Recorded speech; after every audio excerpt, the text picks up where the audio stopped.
Hello there, people of the internet. I have a bunch of stuff. Like, this is a pretty big collection in terms of comparing it to what most people have, and like I got quite a few things. So, whenever people ask me, "Hey, why do you have all of these things?" I'll normally boil it down to, "Oh, they're different, say, models, or they're from different countries or different time periods." Or they are in, say, different calibers. Like, there's normally reasons why I have multiple of a particular model of rifle. Like, for example, the Mosin Nagant. I got a Mosin right here. Da da da da da. I've got four or five Mosins. I think five. Did I sell that one? No, I think I have five. So I have quite a few Mosins, and people ask me, why do you have so many Mosins? Why not just have one Mosin a gun? What's the point of having more? You can only shoot one at a time. And I'm like, well, this one's a 9130. That's the very standard basic model Mosin that you're going to find here in the United States. But I've also got an 1891. I've got some Finnish Mosins. I got an M44. I got a Chinese Type 53. They are all Mosins, but they're all different models of Mosin. So well, here, think of it like this. If you have sneakers and cowboy boots, or say rain boots, some kind of waterproof boot that is more or less like feet armor versus just shoes. Someone asks, hey, why do you have two different kinds of shoes that you use? It's like, well, they're both different models of shoe. They're used for different things, different purposes. And I get that nowadays a Mosin and a Gaunt would basically be used for the same recreational purposes, but back during their conception, their creation, there was a reason why you gave some people long rifles and some people really short carbines, but that's beyond the scope of this particular video. But then we get into, like, the modern things, like the AR. And I get that you're only going to be using one AR at a time, but the cool thing about the AR is you can have it set up for pretty much whatever situation it is that you want. You can have short barrel ARs for, say, home defense, house clearing, CQB. I don't know what the heck you're doing, but if you need something that has a nice short barrel, then those exist. If you need, say, a PCC, there's 9mm AR platforms out there. If you need, I don't know, a long-range shooting AR, then you can go out and get yourself a nice long barrel AR in, say, 6.5 Grendel. That's probably going to be your easiest conversion, unless you want to get yourself an AR-10, in which case 6.5 Creedmoor might be more up your alley. Well, with the people who watch these videos, probably something more like 308, because that's what they know and love. But whenever you have multiple of pretty much the same thing, that's whenever people start asking, hey, why bother having multiple of that? And actually, here's a really good example.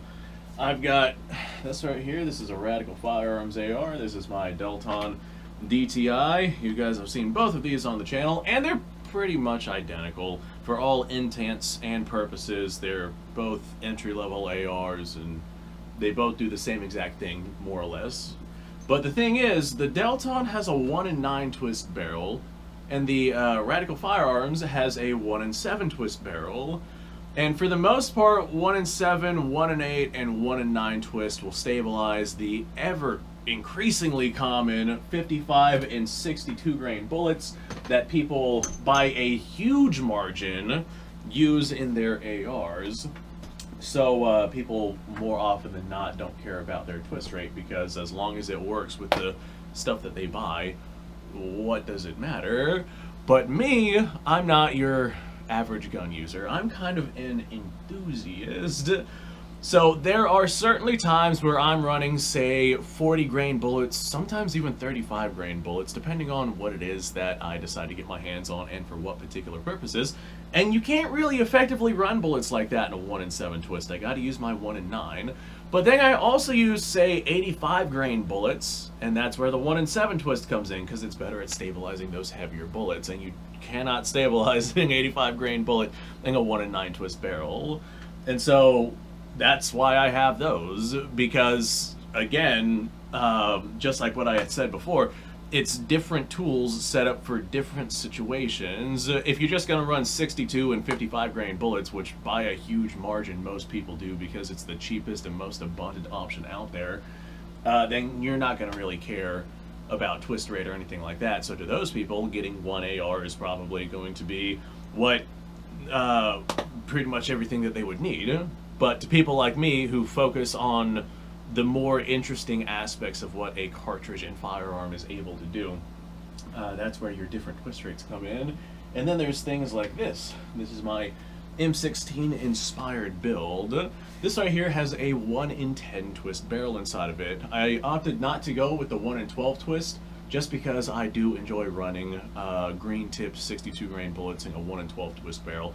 Can simply not handle that. So the 1 in 10 twist is a really good way to be able to run 55 and 62 grain bullets and still get really, really good effect in terms of how they tumble and whatnot. But again, that is beyond the scope of this video.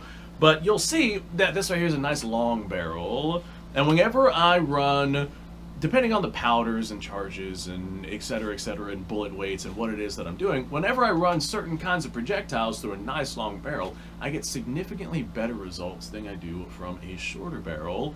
If we're talking about something like modern green tip ammo, both from the longer barrel and the shorter barrels, just because of how the pressure curves and modern powders work in the military surplus modern produced green tip ammo, they're both going to run about 3,000 feet per second, so you really wouldn't see much difference. But if we run 55 grain bullets through this thing, then we start to see somewhere around a 200 feet per second increase.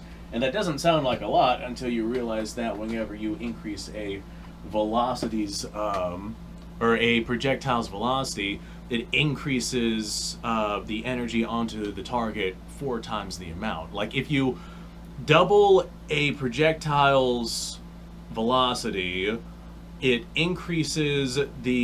quadruples the amount of energy that you have on your target versus just increasing the weight of the bullet. I had an analogy that I used to use years ago. I can't quite remember what it was, but it was something along the lines of, this is not to scale, by the way. If you have a bullet, say a 50 grain bullet, and you double the weight, say make it 100 grains, the energy on target would then double.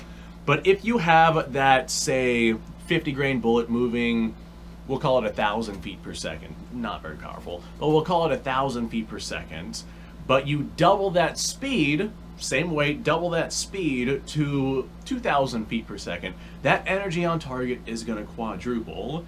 That is the equivalent of taking that 50 grain bullet and turning it into a 200 grain bullet versus that 100 grain bullet.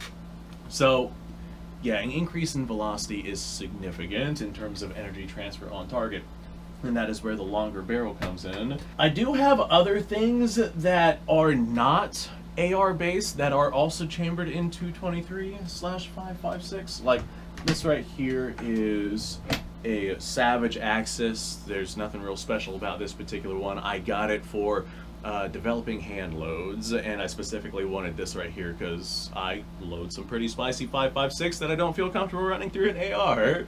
So this particular one is why I have this, even though it's chambered in something that I have many other guns chambered in. So that is the job of that particular gun. Then I have a Ruger Mini 14, and that particular one is more or less to look cool and attract people that would normally flock to military surplus styles of videos, because typically people who like old school wood and steel bolt action guns, they tend to not really be fans of your modern polymer and steel guns. So showing off a Ruger Mini 14 oftentimes is a really good play to get the favor of that particular crowd. I'm trying to pick my wording here very, very carefully because I don't want to upset people. So as far as the ARs go, and people asking why do you have so many ARs, I would estimate I have probably a dozen, right? Yeah, I have exactly 12. Yeah, I have a dozen ARs, and they're all set up for their own particular purposes and their own particular situations. I'm not going to go in depth on them because that, like, I have my YouTube arsenal, and then I have my own things that nobody needs to worry about what I have. But I got some heavy barrel stuff and some heavy receiver stuff that are paired up with like some drum magazines that I know work, and those right there are more or less sentry guns. We're gonna go ahead and call them sentry guns, used for defensive fortifications. And then I got things with, you know what? Never mind. We're just gonna say that they all have their own particular jobs whenever it comes to why I have them. If I'm going out, say, hog hunting, and I know I'm going to be in the jungles of Florida, but I also know that hogs can be a little bit on the tougher side, I want something that can stabilize a relatively heavy bullet but still get good velocities. So maybe using a 20-inch barrel that has, say, a 1 in 7 twist would be a good way to go versus my 1 in 10 right there. This way I can stabilize, like, say, 77 to 85 grain bullets and still get really, really good velocity out of them, because whenever those things are moving fast, boy, they can be very destructive on hog. But yeah, they all have their own purposes. They all have their own things that they are designed to do. To most people who run the most common things, it's not going to matter. Most of your ARs out there are a 1 in 7, 1 in 8, or 1 in 9 twist, and that'll stabilize the common 55 and 62 grain bullets. And most people are just going to rock a 16-inch barrel because that's kind of just what US law allows without getting into gray areas or needing a tax stamp. So thanks for watching, folks. I appreciate your time. Like, subscribe, share. Description below has a link to all sorts of stuff. Go check it out. You guys go off. Have yourself a fantastic day. I'll see you on the next episode.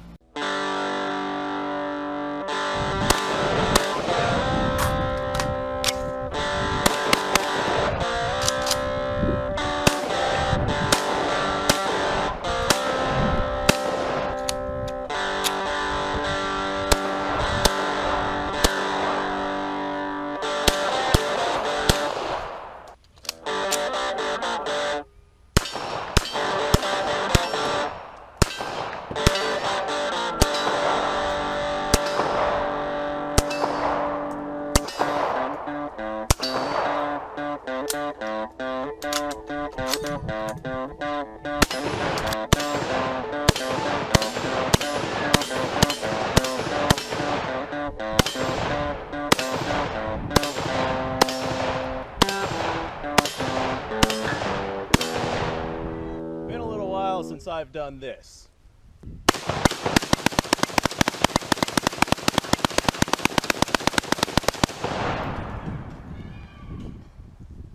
Bonnie and Clyde be damned.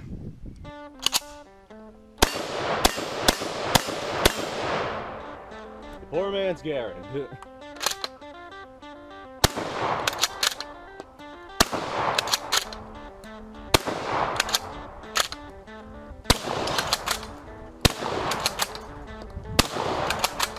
It's a shame that bolt-action shotguns aren't more mainstream.